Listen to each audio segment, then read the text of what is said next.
May ano ba? May sample ka ba ng ano? Graph? Weighted graph. Wait, search na lang ako. Weighted graph. Gawa tayo ng example. Sige, pwede na siguro to. Copy image. Excalidraw. Yan. Okay, so, prim at saka Kruskal, magkaparehas lang sila.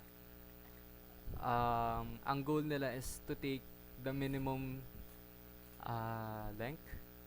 I forgot the term eh. May sinad mo yun eh. Minimum spanning tree sila.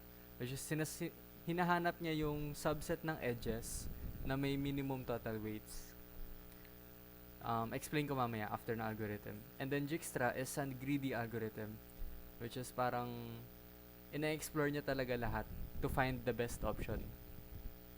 So, una tayo sa Dijkstra.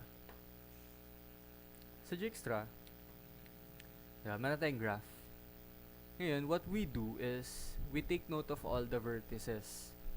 So, 0, 1, 2, 3, 4. Right?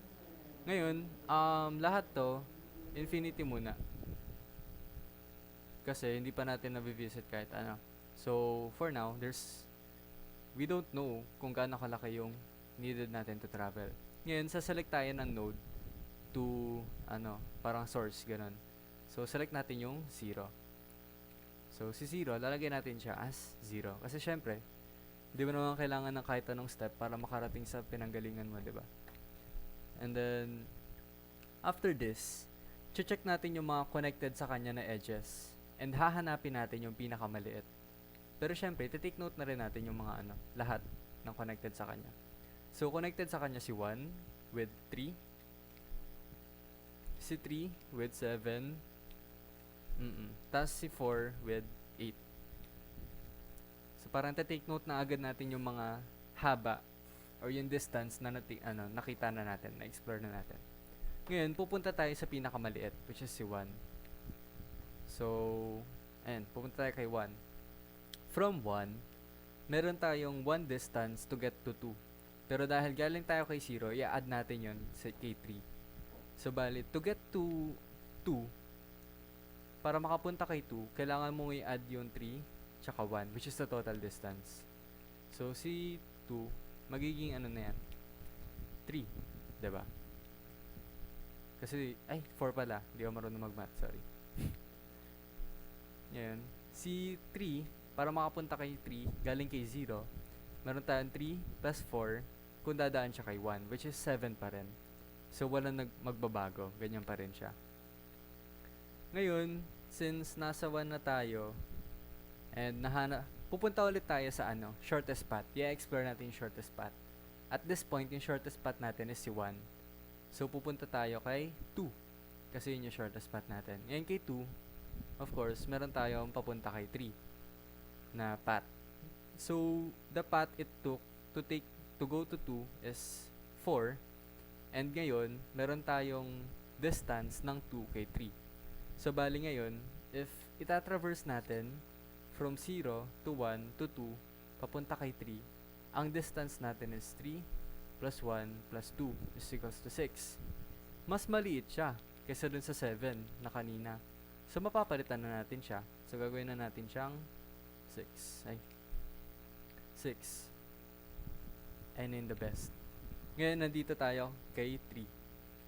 Babalik tayo kay 3.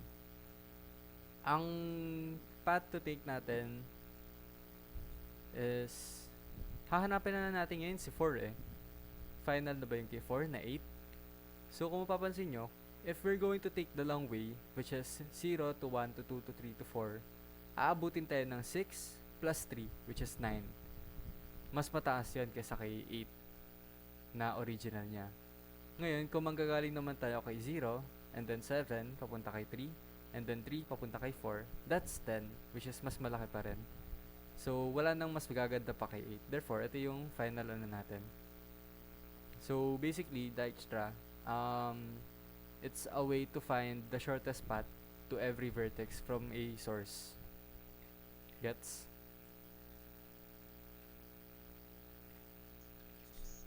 Basic. Yun lang. Ngayon, kay Prim, eto, medyo masaya to. So, si Prim, no, kahit saang node ka pwede magsimula. Unless given. Oo. Pero kung wala namang given, kahit saan ka pwede mag-start. Pero usually may given yan eh. Lalo na kung Dijkstra, kasi kailangan mo ng source.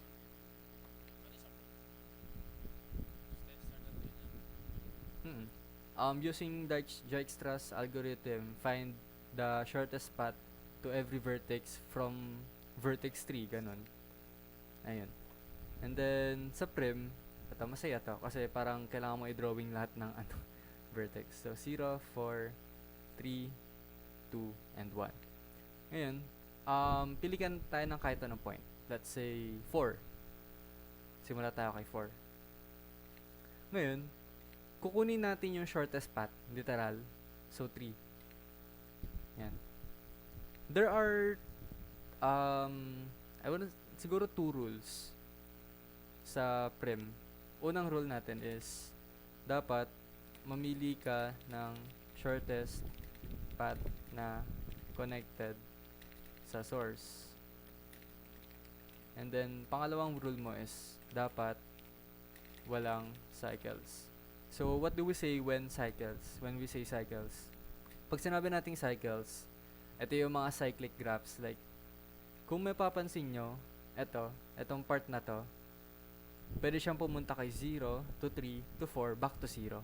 So, kaya natin sinabing cycle kasi pa bilog siya. Ayaw natin ng ganun. So, something to take note lang. Okay, so ngayon, continue tayo. Tinake natin yung 3. Yan, so ayan na tayo. Ngayon, ano yung susunod natin na shortest path? So, meron tayong 8, 7, 4, 2. Kukunin natin yung 2 kasi yun yung shortest. So, 2. And then, what's the shortest path? 8, 7, 4, 1. Kunin natin yung 1. And then, ano yung next shortest path? 8, 7, 4, 3. Siyempre, yung 3. So, kukunin natin yung 3. 1. So, all in all, tapos na tayo sa Prim. Ngayon, ano yung pinaka-hinahanap natin sa Prim? Ang hinahanap natin sa Prim, dahil siya ay tinatawag na minimum spanning tree, hinahanap natin yung minimum weight, total weight. So, sinabi ng total weight, which is yan. So, bali 3 plus 2 plus 1 plus 3. Ayun yan. Tapos na tayo, which is equals to 9. Ayun yung sagot. Yeah, total weight nung path. Oo. Yeah. So, if ever, for example lang, if ever 1 to, yan, hindi yan 4, 1 yan. So, di ba, nakuha na natin to. And then, ito. And then, ito. So, mamimili tayo, ito ba or ito? Pwede naman kahit either one. Yan, kunin natin yan. So, for example, nandito na tayo, ito kinuha natin. Ngayon, mamimili tayo kung 3 or 1. Siyempre, mas maliit si 1. Pero kung kinuha natin to, magpo-form tayo ng cycle. Kaya bawal na yan. Therefore, dun tayo sa next na mas maliit, si 3. Gets? Goods? Ngayon, litan ko nga to. Sheesh! Ngayon, si Kruskal, very similar siya kay Prim. Ang difference lang is, hindi mo kailangan na mamili ng connected sa source. Pwedeng hindi siya connected, tas connect mo na lang after some time. So, example. Oh no. Java F. Napagahalataan. Tas sa halata. N. What? What? And 0. Ay, mali.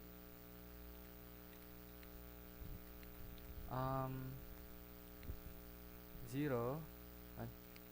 So, drawing ulit natin. Again. 0. 1, 2, 3, 4. Ngayon, literal na kukunin natin yung shortest path. 1. Wala na tayong source dito. Wala na tayong source node.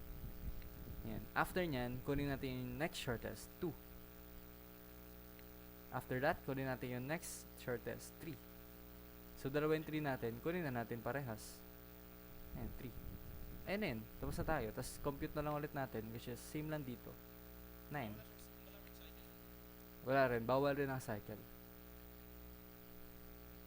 Ngayon, something to take note here, 'di ba? Kanina, lagi tayo nagsisimula mula sa source. Like kung ano nang connected sa source, yun lang pwede nating bisitahin, 'di ba? So bali nung nasa 4 tayo, ito lang pwede nating i-check kung ano mas maliit. Nung nasa nung nasa 3 na tayo, nag-open up na tayo dito. Pero bawal pa rin 'to, tsaka ito. Ayun yung sa prim, kailangan connected sa source. Pero sa Kruskal, hindi mo kailangan na connected sa source. Literal na kukunin mo kung ano yung pinakamaliit. So, yun. Ayun lang. Kruskal, Dijkstra, tsaka prim. Yay.